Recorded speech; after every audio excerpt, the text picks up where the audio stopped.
అందరికీ నమస్కారం. గత కొద్ది రోజుల కింద తెలంగాణ ప్రభుత్వం రైతులకు రుణమాఫీ చేసింది.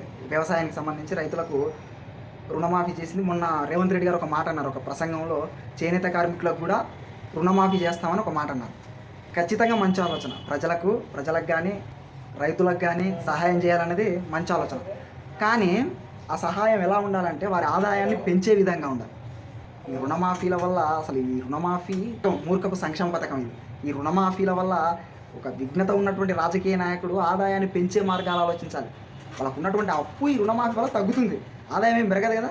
కాబట్టి ఆదాయాన్ని పెంచే ఆలోచన ఉండాలి కానీ తగ్గించే విధంగా కాదు. ఈ రుణమాఫీ వల్ల ఆదాయం ఏం పెరగదు, తగ్గుతుంది. రైతులకు ఖచ్చితంగా, రైతులకు కానీ పేదరికం అనుభవిస్తున్న ప్రతి ఒక్కరికి ప్రభుత్వం వారి పేదరికం తగ్గే ఏర్పాటు చేయాలి. ఖచ్చితంగా మంచి సంక్షేమ పథకాలు వారికి అందేటట్టు చేయాలి. ఆ సంక్షేమ పథకాలు ఆదాయాన్ని పెంచేటట్టు, వారికి ఉపాధి కల్పించేటట్టు ఉండాలి. కానీ ఈ రుణమాఫీ ఏంటండి, రుణమాఫీ వల్ల ఆదాయం పెరగదు కదా, వాళ్ళకి ఉపాధిగా వాళ్ళకి వారికి ఉన్నటువంటి అప్పు తగ్గుతుంది.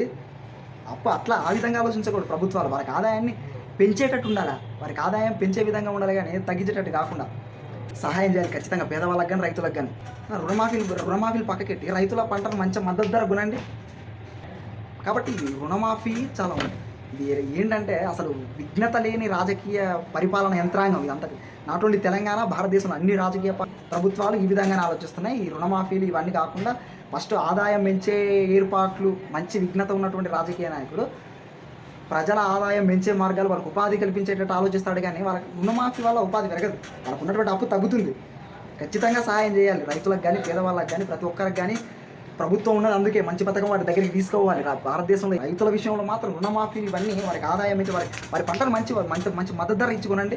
వారి పంటలకు ఎందుకు మనం మద్దతు ధర ఇవ్వదు వారి పంటలకు ప్రభుత్వాలు. కాబట్టి రుణమాఫీలు మంచి విఘ్నత ఉన్నటువంటి రాజకీయ నాయకుడు వారికి ఆదాయం పెంచే ఏర్పాట్ల ఆలోచిస్తాడు, ఆ విధంగా ఆలోచిస్తాడు. ఈ విధానాలు ఇవన్నీ కూడా ప్రజల్ని మబ్బు పెట్టడానికి, అప్పటికే ఓట్ల కోసం తప్పితే వేరే ఏమీ కాదు. ఈ రుణమాఫీలు చేయడం వల్ల కాదు, వారికి మంచి మద్దతు ధర ఇచ్చే ఏర్పాట్లు చేయాలి. వారి పంటలకు మంచి మద్దతు ధర ఇచ్చే ఏర్పాటు చేయండి. మీరు రుణమాఫీలు ఆపేసి ఈ విధంగా ఆలోచించండి.